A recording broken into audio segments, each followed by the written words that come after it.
Throughout the brutal air campaigns of World War II, a silent crisis threatened to strangle the Allied war effort. Our bombers were being torn from the skies at an unsustainable rate. Our naval task forces faced annihilation from enemy aircraft, and traditional anti-aircraft artillery proved woefully inadequate against the fastest and most maneuverable enemy planes.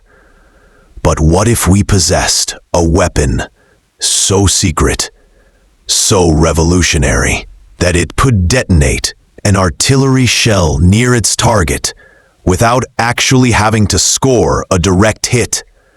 A device so technologically advanced that its development was guarded with the same secrecy as the atomic bomb?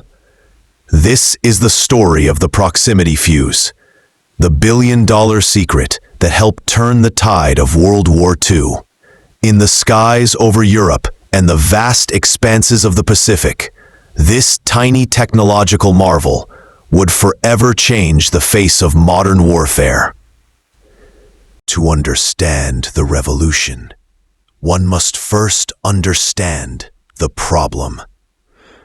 Early in the war, anti-aircraft gunnery faced a nearly impossible challenge.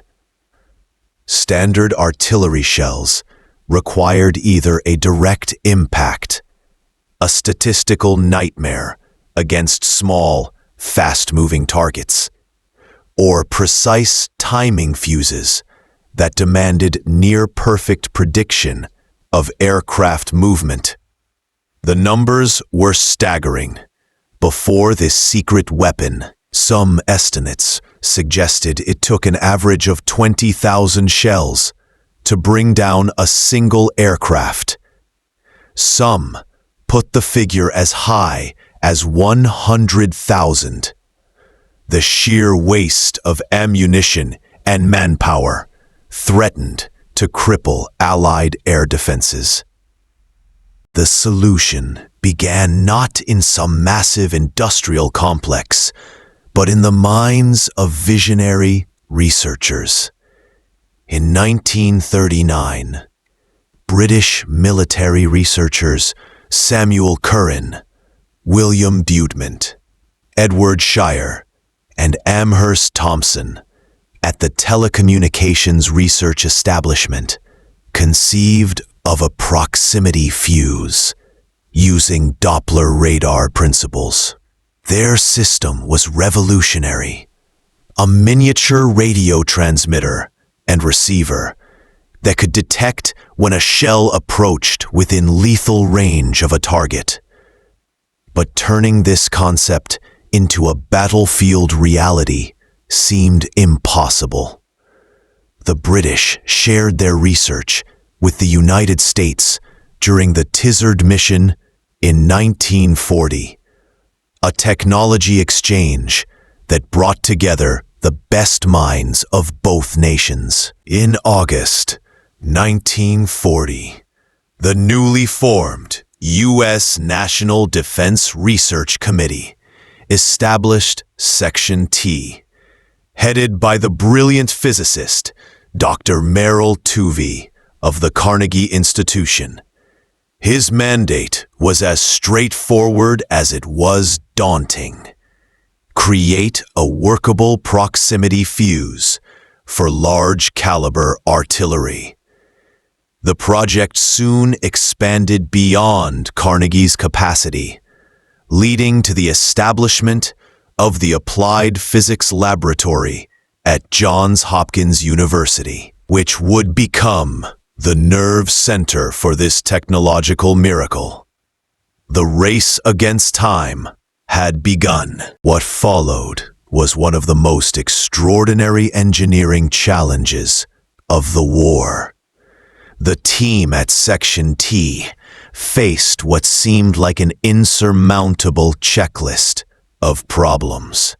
They needed to develop a device that could withstand being fired from a 5-inch gun, enduring acceleration forces of 20,000 times gravity and spinning at 500 revolutions per second. All electronic components had to be miniaturized to fit into the shell's fuse assembly. Below these pauses, and there was nothing too encumbered. A space roughly the size of a pint milk bottle. This was in an era before transistors or integrated circuits, when vacuum tubes represented the height of electronic technology. The list of challenges seemed endless. They needed to create a battery that could survive the violent launch and then instantly provide power.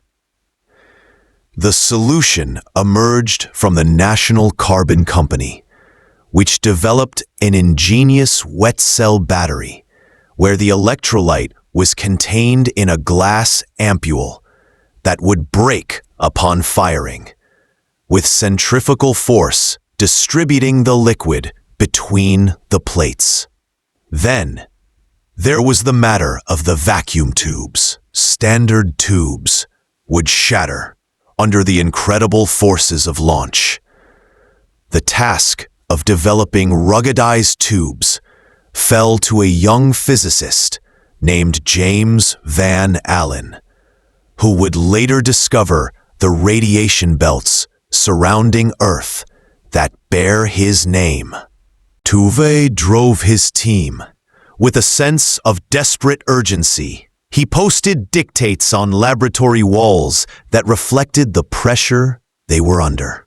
"I don't want any damn fool in this laboratory to save money. I only want him to save time. And perhaps most telling, shoot at an 80% job. We can't afford perfection." Failure after failure marked the early days. The delicate electronics couldn't withstand the firing forces. Batteries failed. Safety mechanisms proved unreliable. But slowly, incrementally, solutions emerged. The breakthrough came on January 29th, 1942. A group of fuses with miniaturized components and dry cell batteries built on a pilot production line were installed in standard 5-inch anti-aircraft projectiles and fired. At the end of a 5-mile trajectory, 52% had successfully activated themselves by proximity to water. While far from perfect, this success rate was revolutionary compared to traditional methods. The Navy Bureau of Ordnance was impressed enough to instruct the Crosley Corporation to begin pilot production of what was deceptively named the Variable Time, or VT fuse, to conceal its true function. Manufacturing the fuse required mobilizing over 100 American companies to produce some 20 million units.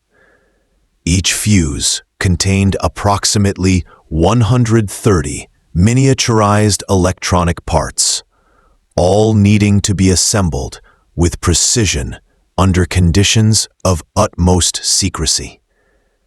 The cost was astronomical. Over $1 billion in 1940s dollars, roughly equivalent to $15 billion today.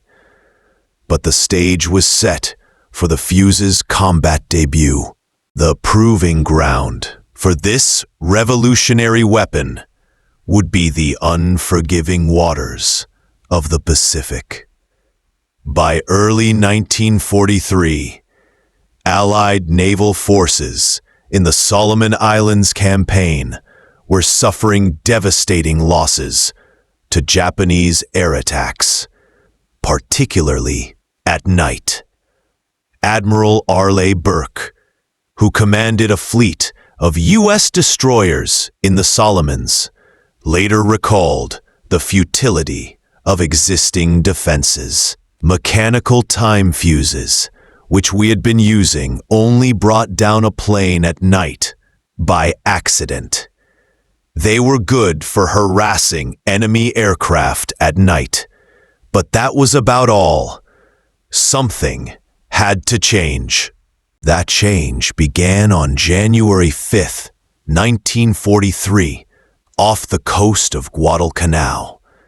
3 Japanese Aichi D-3A dive bombers, codenamed Val by the Allies, surprised a U.S. Navy task force. One scored a hit on the New Zealand light cruiser Achilles. As the Vals retreated, the anti-aircraft gunners aboard the cruiser USS Helena unleashed a barrage. But this was no ordinary barrage. Helena's 5-inch guns were loaded with the new VT-fused projectiles, though few aboard knew the secret they carried. 2 salvos roared toward the retreating Japanese aircraft. Gunners watched as shells missed the lead Val, but then something extraordinary happened.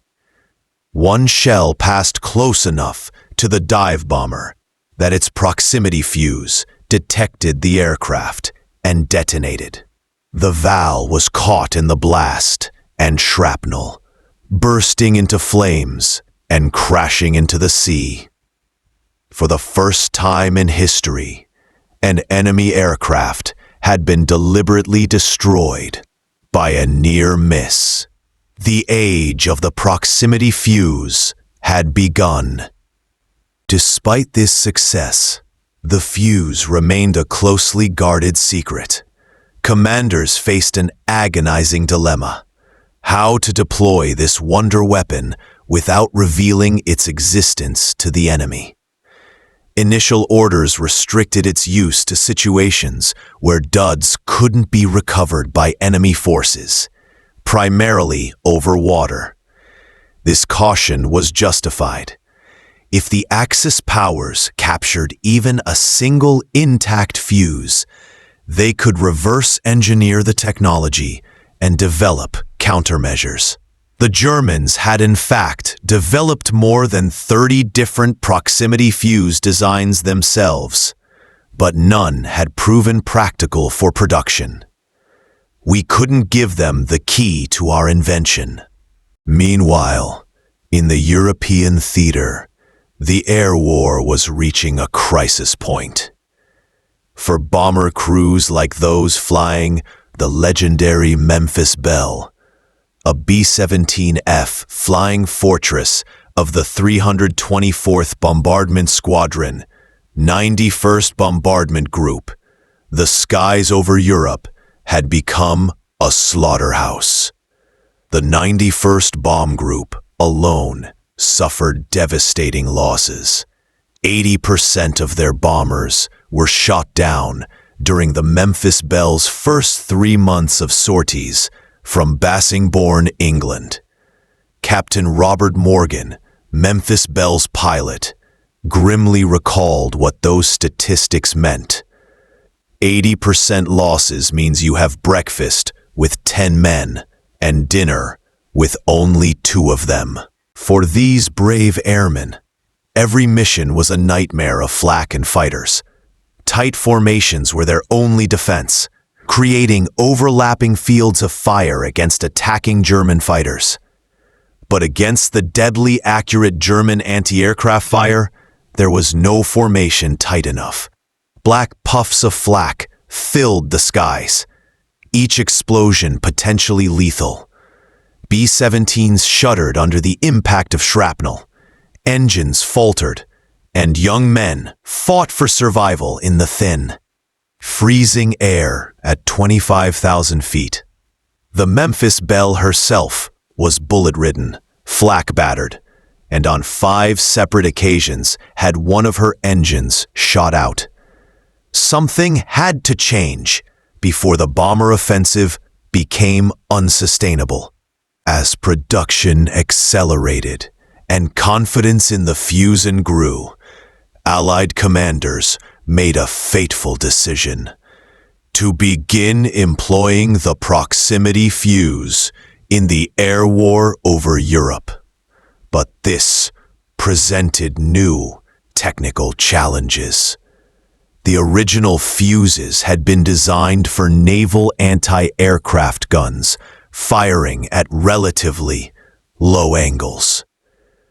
For the Army's anti-aircraft batteries, protecting key installations and cities, shells needed to function properly when fired nearly vertically. Engineers worked tirelessly to adapt the technology. The Fuze's true turning point in Europe came against a terrifying new weapon, the V1 flying bomb, Hitler's so-called vengeance weapon that rained down on London. Traditional artillery proved almost useless against the small, fast V1s. But when proximity-fused shells entered the fray, the success rate skyrocketed. Early estimates suggested the Fuze's increased effectiveness by 5 to 10 times compared to contact or timed fuses. The numbers spoke for themselves. Before the proximity fuse, anti-aircraft batteries typically destroyed about 10% of incoming V1s. After its introduction, that figure rose to 60 to 70%. By August 1944, as the V1 threat peaked, proximity-fused artillery was destroying nearly 80% of incoming buzz bombs. The effect was decisive. The V1 offensive, which had threatened to break British morale, was effectively neutralized. But the Fuze's impact didn't stop there. As Allied forces pushed through France and into Germany, field artillery commanders began employing the proximity fuse in an unexpected way. For air bursts against ground targets, a shell detonating 20 to 30 feet above the ground proved devastating to enemy troops in foxholes. Unlike contact fuses that buried themselves in earth before exploding, during the Battle of the Bulge, this application would prove particularly effective against German infantry in wooded areas. The effectiveness was so startling that General George Patton told the Army's Chief of Ordnance, "The funny fuse won the Battle of the Bulge for us." He went even further, stating, "I think that when all armies get this shell, we will have to devise some new method of warfare." The secret weapon was no longer just for anti-aircraft defense. It had revolutionized field artillery as well. The impact of the proximity fuse on the war effort was nothing short of transformative. What began as a solution to the anti-aircraft problem had evolved into a multi-role weapon that changed tactical calculations across all fronts. Admiral Lewis Strauss captured its significance when he wrote, "While no one invention won the war, the proximity fuse must be listed among the very small group of developments, such as radar, upon which victory very largely depended." The legacy of this secret weapon extended far beyond World War II. The technological breakthroughs achieved under the intense pressure of war in miniaturization, electronics ruggedization, and mass production paved the way for post-war advances in radar, communications, and eventually the space program. Many of the scientists and engineers who cut their teeth on the Proximity Fuze project went on to become leaders in America's technological revolution. For the airmen who depended on this technology, the Proximity Fuze meant something more personal: survival. Though the Memphis Belle completed her 25 missions without a single crewman killed, thousands of other airmen weren't so fortunate. As the war progressed and the Fuze entered widespread service, bomber crews noticed the change. Flak that had once been merely harassing became deadly accurate to their attackers. The terrifying German fighter attacks became more hesitant as losses to anti-aircraft fire mounted. In the end, the Proximity Fuze represented more than just a technological breakthrough. It represented the triumph of ingenuity and determination against seemingly impossible odds. From the laboratories of Johns Hopkins to the workshops of Crosley Corporation, from the naval guns of the USS Helena to the anti-aircraft batteries defending London, this tiny device, small enough to fit in the palm of your hand, had altered the course of a global conflict and saved countless Allied lives. This was just one of countless untold stories from the Second World War. The Proximity Fuze remained one of the best-kept secrets of the conflict. Its full story emerging only years after the guns fell silent. It stands as a testament to the thousands of scientists, engineers, and factory workers who created it, and the gunners and airmen who used it to help secure victory. Subscribe to World War II Records as we continue to bring these forgotten chapters of history back to life.